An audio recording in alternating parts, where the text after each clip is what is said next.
Hello friends, my name is Robin and you are watching Robin Mehta YouTube channel. तो friends, आज के video में हम बात करने वाले हैं कि जो भी फॉर्म आपने अपनी वर्डप्रेस वेबसाइट पर क्रिएट किया है, भले ही वो डब्ल्यूपी फॉर्म की हेल्प से क्रिएट किया हो या फिर कॉन्टैक्ट फॉर्म की हेल्प से जो है क्रिएट किया हो, अगर आप चाहते हैं कि आपके जो ईमेल्स हैं वो डिलीवर हों या फिर ईमेल्स आपके स्पैम फोल्डर में ना जाएं, तो आपको एक सेटिंग इसके अंदर करनी पड़ती है। तो वो क्या सेटिंग है वो हम आज के वीडियो में सीखने वाले हैं। तो चलिए शुरू करते हैं। तो सबसे पहले मैं यहाँ पर आपको वो कॉन्टैक्ट फॉर्म दिखा देता हूँ जो हमने लास्ट के वीडियो में क्रिएट किया था। ठीक है, तो इस फॉर्म को हम यहाँ पर एडिट कर लेंगे। फॉर्म क्रिएट करने का प्रोसेस बिल्कुल सिंपल है। अगर आपने वो वीडियो नहीं देखा है तो उसका लिंक आपको नीचे डिस्क्रिप्शन में मिल जाएगा। तो इस फॉर्म की जो है हमें सेटिंग करनी होती है, यानी कि आपको ये ईमेल कहाँ भेजना है और किस ईमेल से भेजना है। तो बेसिकली यहाँ पर जैसे सेटिंग में आप चले जाएंगे तो नोटिफिकेशन के अंदर यहाँ पर सेंड टू ईमेल एड्रेस है एक, और एक फ्रॉम ईमेल एड्रेस है। ये फ्रॉम ईमेल एड्रेस जो है, अगर आप इसको मतलब चाहते हैं कि आपके ईमेल ईमेल डिलीवर हो, तो आपका ये जो ईमेल है वो डोमेन ईमेल होना चाहिए। डोमेन ईमेल का मतलब जैसे मैं यहाँ पर रख देता हूँ admin@pythonscholar.com या फिर contact@pythonscholar.com। तो आप यहाँ पर देखेंगे कि पूरा जो है वो यहाँ से हट जाएगा। तो एक तरीका तो ये है, आप contact@pythonscholar.com यहाँ पे रख सकते हैं। और जब आप ये रख देंगे तो फिर आपका जो फॉर्म है वो डिलीवर होना शुरू हो जाएगा। एक बार मैं इसको यहाँ पर सेव करता हूँ और यहाँ पर जो है हम इसको फॉर्म ये जो है एक फिल करके देखते हैं। तो ये कॉन्टैक्ट वाले पेज पे हम आ गए और यहाँ पर मैं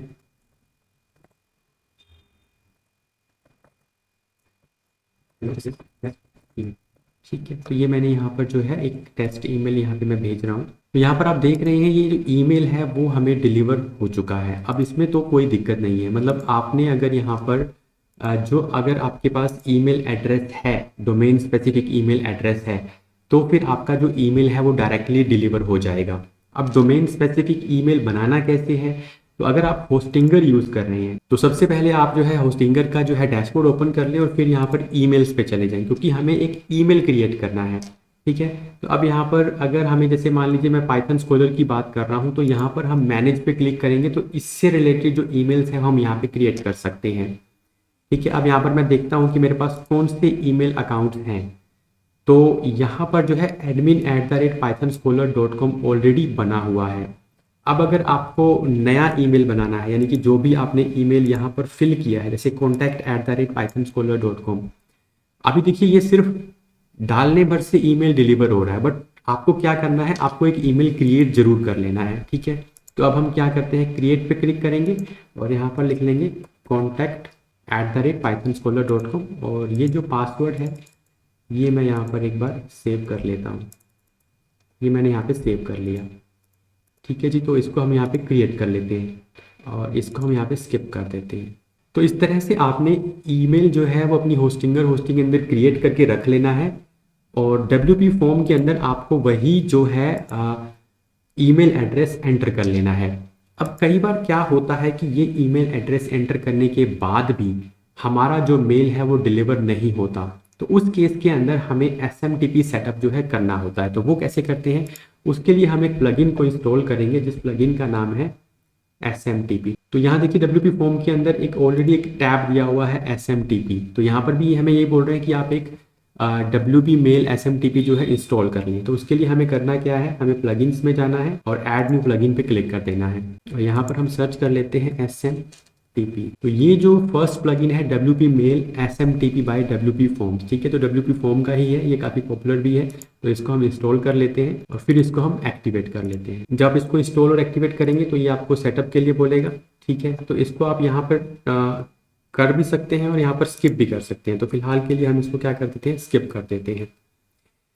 तो अब यहाँ देखिए, अब हमें जो है इसका सेटअप करना है। अब यहाँ इसके अंदर फ्रॉम ईमेल आईडी जो है, वो ईमेल आईडी आपने वही ईमेल आईडी एंटर करनी है जो ईमेल आपने यहाँ पर क्रिएट किया है। ठीक है, तो हमने यहाँ पर क्या क्रिएट किया है, contact@pythonscholar। तो ये ईमेल हमने यहाँ पर एंटर कर दिया। अब इसके बाद यहाँ पर जो है आपको मेलर सेलेक्ट करना है और वो होना चाहिए हमारा अदर SMTP। ठीक है, अब यहाँ पर ये डिटेल हमें एंटर करनी है, SMTP host, encryption, SMTP port और यहाँ पे SMTP यूज़र नेम और पासवर्ड। तो ये सब डिटेल हमें कहाँ मिलेगी, जैसे कि हम बात कर रहे हैं contact@python scholar वाले की, तो यहाँ पर जो लेफ्ट साइड में ये पूरा मेन्यू दिख रहा है, यहाँ पर आपको कनेक्ट ऐप्स एंड डिवाइसेस पे क्लिक करना है। तो ये जो है यहाँ पर ओपन हो जाएगा। इसके बाद यहाँ पर आपको आउटगोइंग सर्वर जो है उसको कॉपी कर लेना है और इसकी जो है जनरल सेटिंग में हम आ जाएंगे। अब यहाँ पर जो है आपने ये जो है एंटर करना है smtp.hostinger.com, यानी कि आउटगोइंग सर्वर का डिटेल। उसके बाद यहाँ पर हम SSL सेलेक्ट करेंगे और पोर्ट नंबर जो है अपने आप आ जाएगा, अदरवाइज आप पोर्ट नंबर यहाँ से भी देख सकते हैं। ठीक है जी। उसके बाद यहाँ पर SMTP यूज़र नेम और पासवर्ड हमें एंटर करना है। तो SMTP का यूज़र नेम हमारा वही रहेगा जो हमने ईमेल एड्रेस क्रिएट किया है, यानी कि हमारा contact@pythonscholar.com। तो हम यहाँ से जो है ये कॉपी कर लेते हैं और ये यहाँ पर एंटर कर देते हैं। अब हमें इसका पासवर्ड एंटर करना है, तो वो हम यहाँ से कॉपी कर लेंगे और इसको यहाँ पेस्ट कर देंगे।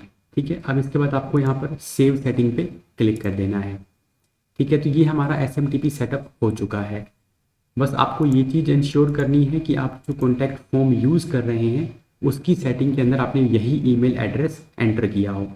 अब यहाँ पर हम ईमेल को टेस्ट भी कर सकते हैं, तो हमें इसके लिए टूल्स में जाना है और यहाँ हम वो ईमेल एड्रेस एंटर कर देंगे जिस पर हम ईमेल टेस्ट करना चाहते हैं। तो मैं यहाँ पर ईमेल एड्रेस एंटर कर देता हूँ और एक सेंड ईमेल पे हम क्लिक करते हैं।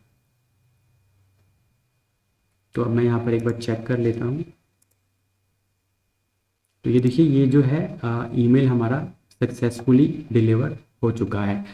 तो अभी फ़िलहाल इस केस के अंदर हमारा क्या हो रहा था कि जब हमने ईमेल एड्रेस एंटर किया था, जैसे कि मैं आपको यहाँ पर कॉन्टैक्ट फॉर्म के अंदर दिखा देता हूँ। तो हम कॉन्टैक्ट फॉर्म के अंदर जाते हैं और एडिट में जाते हैं। तो यहाँ सिर्फ यहाँ पर जो है हमने एंटर करने से ही डिलीवर हो रहा था। ठीक है। अभी देखिए यहाँ पर this setting is disabled because you have force from email setting enable in WP mail SMTP। तो हमने मेल SMTP में ये वाला जो है सेटिंग फोर्स ऑन किया हुआ था, वो भी हम यहाँ पर एक बार देख लेते हैं। SMTP में चले जाएंगे और यहाँ देखिए ये फोर्स फ्रॉम ईमेल ये ऑन है हमारा यहाँ पे। ठीक है। तो जब ये ऑन है तो इसका मतलब ये जहाँ पे ये ईमेल एड्रेस आपने एंटर किया है उसी से ही ये जा रहा है। तो उससे जा रहा है तो फिर आप यहाँ एडिट नहीं कर सकते। अगर हम इसको यहाँ से हटा देंगे तो फिर हम ये जो है यहाँ पे एंटर कर सकते हैं। एक बार इसको रिफ्रेश करना पड़ेगा। तो ये अब इसको हमने रिफ्रेश कर दिया है। अब हम जाते हैं इसमें नोटिफिकेशन पे। ठीक है जी। तो ये देखिए कुछ कैशे का इशू है, तो मैं एक बार इसका कैशे क्लियर करता हूँ। ओके, हमने शायद इसको सेव नहीं किया है। इसको हमने सेव करना है पहले। सेव करने के बाद हम इसको एक बार रिफ्रेश कर लेते हैं। नोटिफिकेशन में जाएंगे और ये देखिए यहाँ पर अब फ्रॉम ईमेल आ रहा है। इसको अब आप एडिट कर सकते हैं। ठीक है। तो इसके अंदर वैसे ही रखना हमें वही है, तो यहाँ पर रखनी चाहे वहाँ से रख सकते हैं। लेकिन अगर आपने यहाँ पर कोई और ईमेल एड्रेस एंटर किया हुआ है तो फिर वो वहाँ पर फोर्स ऑन करना पड़ेगा। ठीक है। तो ये सेटिंग के बिना भी हमारा ईमेल डिलीवर हो रहा है, लेकिन कई बार अगर नहीं होता है तो आपको मेक श्योर करना है कि आप SMTP की सेटिंग जरूर कर दें। तो इससे जो है हमारा मेल जो है वो डिलीवर होना शुरू हो जाएगा। तो आई होप आपको ये वीडियो समझ में आ गया होगा। मिलते हैं आपसे नेक्स्ट वीडियो के अंदर।